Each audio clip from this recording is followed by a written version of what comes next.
Police Division in East Leeds is home to one of the biggest complex of council estates in Europe. Unemployment in East Leeds is 14%, and it's in low-income estates such as these that the fear of crime is greatest. In the last few years, the number of heroin users here has soared. Mark Hunter and Sue Disley are community constables. Their work is now dominated by drugs and the craving addicts have for them.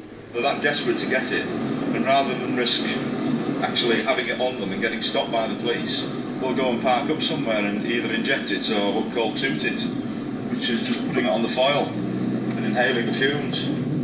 In the 7 years Sue Disley has worked here, her job and the kind of crime she deals with have changed beyond recognition. The crime rate is just absolutely swelled compared to the short time I've been in the job, and all of it, I'd say, well, just about everything is related to drugs or boils down at the bottom. It's related to drugs.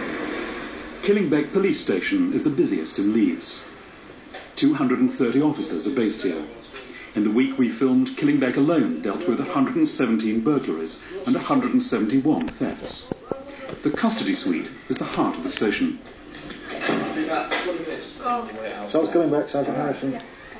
It's Wednesday morning. As the custody sergeant on duty, it's up to Martin Harrison to decide whether to bail people charged with an offence. 11 o'clock. A 21-year-old man is being escorted to the cells. He's been arrested for burglary.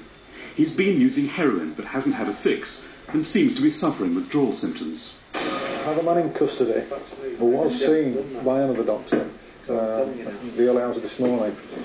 He's suffering from withdrawal from a heroin addiction, and although the doctor examined him and said he was fit to detain and to interview, he didn't leave him any medication. But he's climbing the walls now and becoming a bit of a pest. Don't make it while dinner time-ish, till the surgery's finished, and then we'll come in. 2 hours later, and though the doctor hasn't arrived, the young man's symptoms seem to be wearing off. There's time to reflect on the reason he's here. Heroin. How did you end up being on it? Just with being bored and depressed and having no life and getting locked up all the time and that. Why were you bored and depressed? I had no money and no girlfriend. And You glad you did it? You glad you tried it? I wish I'd ever tried it. I wish I'd ever touched it. Are you serious? Or are you just saying that to... No, I'm serious. I wish I'd never ever tried it. Because you think it's the right thing to say, No, I wish I wouldn't have tried it. Never ever tried it. Wish I'd have turned it down. The decision's taken, the addict is now fit enough to be interviewed, and the police bring him out of his cell to be formally charged with burglary.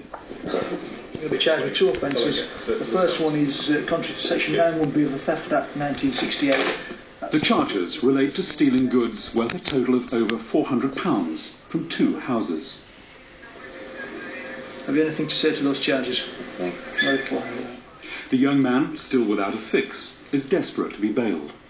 The decision is now in the hands of Sergeant Harrison. Time for the club. You'll be detained for court tomorrow.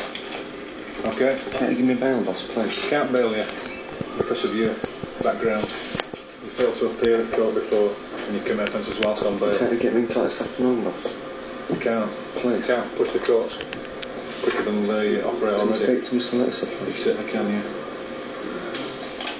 Having been refused bail, the young man's taken away to be fingerprinted. His quiet desperation, typical of the 39 other suspected heroin users who passed through the custody suite in the few days we filmed there.